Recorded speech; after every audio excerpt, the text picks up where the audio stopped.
Avant de commencer, abonne-toi maintenant, parce que les histoires que tu vas découvrir ici sont souvent incroyables. Et reste jusqu'à la fin, puis dis-moi en commentaire ce que tu en penses. Imagine un endroit sur Terre où la mort n'est pas seulement un événement triste mais un véritable problème logistique pour toute une ville. Pas seulement pour les familles ou les médecins, mais pour l'organisation même du territoire. Un lieu où, lorsqu'une personne est en train de mourir, on ne la laisse pas forcément finir ses derniers instants ici. On préfère parfois l'évacuer, la faire partir ailleurs, comme si la mort n'avait pas sa place dans cet environnement. Cette idée paraît irréelle, presque choquante, et pourtant elle est bien ancrée dans une réalité bien précise, au cœur d'une région glaciale et isolée de l'Arctique, où la nature impose ses propres règles et où l'homme a dû s'adapter d'une manière totalement inhabituelle. Dans cet endroit, un phénomène étrange a conduit à une décision radicale. Les corps ne disparaissent jamais vraiment comme ailleurs. Le froid extrême empêche leur décomposition normale, les conservant pendant des décennies, parfois même plus longtemps, comme figés dans le temps.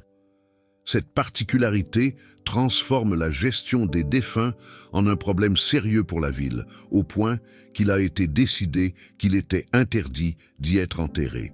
Ainsi, lorsqu'une personne est gravement malade ou en fin de vie, elle est souvent transférée vers d'autres lieux avant que la mort n'arrive.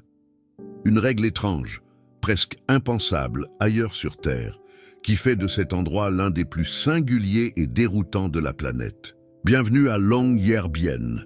Longyearbyen est une petite ville située très loin au nord de la Norvège, dans l'archipel du Svalbard. Ici, le paysage est presque irréel, comme figé hors du temps.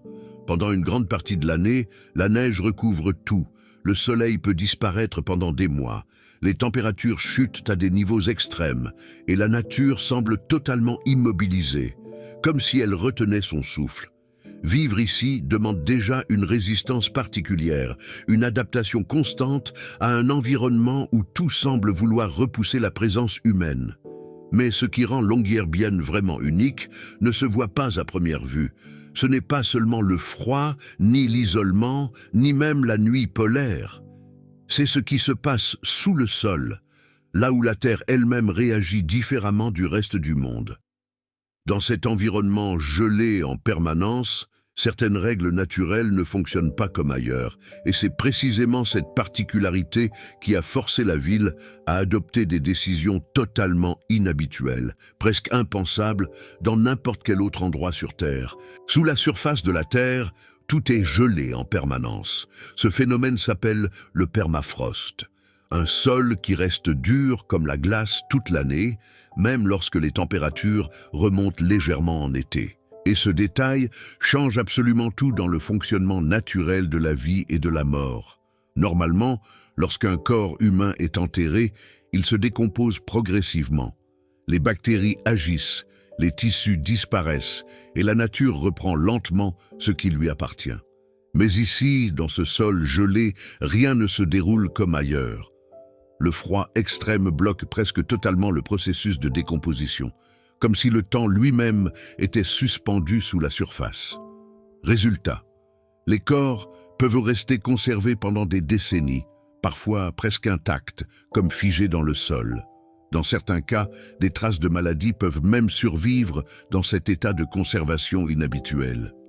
Et c'est précisément à partir de ce constat que la situation devient beaucoup plus sérieuse, transformant un simple phénomène naturel en véritable enjeu pour toute la ville. Pendant des années, les habitants enterraient leurs morts de manière tout à fait normale, comme partout ailleurs dans le monde. Rien ne laissait présager que cette pratique allait devenir un problème dans un environnement aussi isolé. Mais un jour, des scientifiques ont commencé à observer des phénomènes inattendus qui ont changé complètement la perception de la mort dans cette région. Le froid extrême, au lieu de simplement conserver les corps, semblait aussi empêcher certains processus naturels essentiels liés à leur décomposition.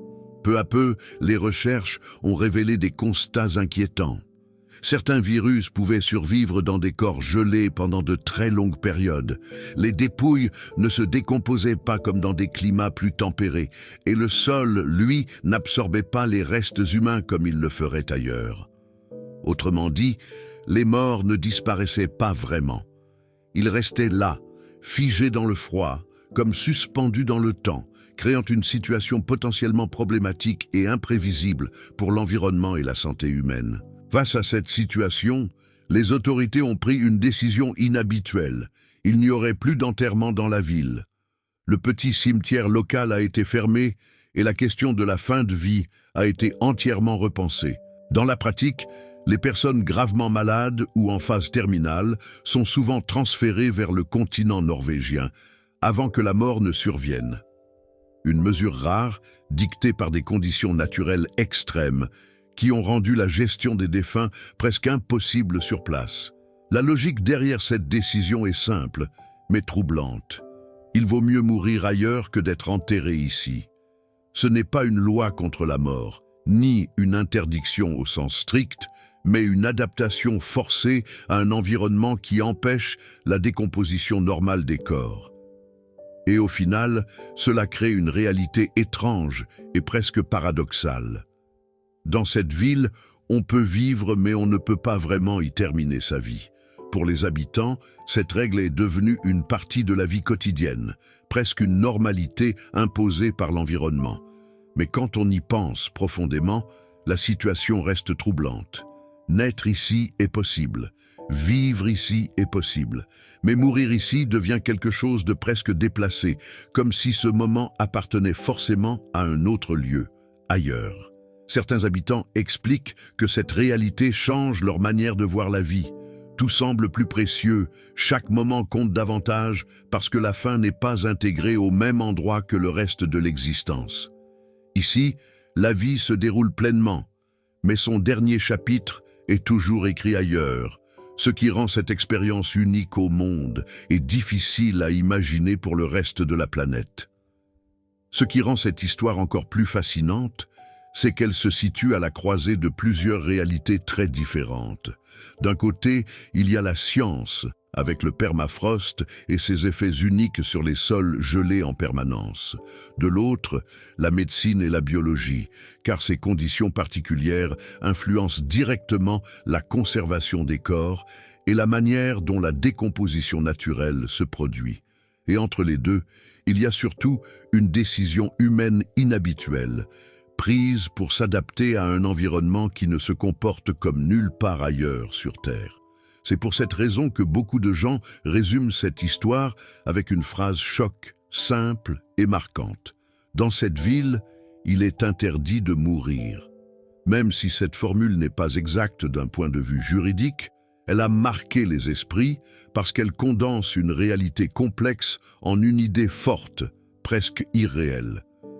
C'est précisément ce mélange entre vérité scientifique et interprétation spectaculaire qui a rendu cette histoire virale et inoubliable.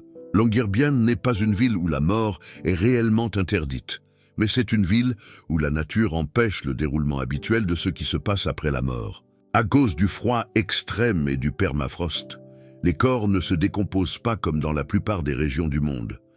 Ici, le sol conserve les traces du passé, comme s'il refusait de les laisser disparaître.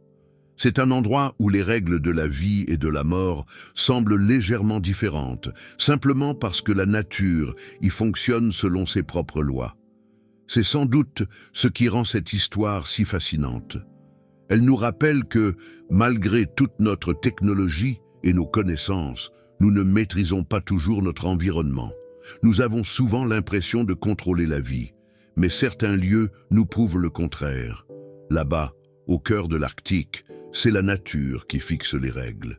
Et dans cette ville isolée, même la mort doit, d'une certaine manière, s'adapter.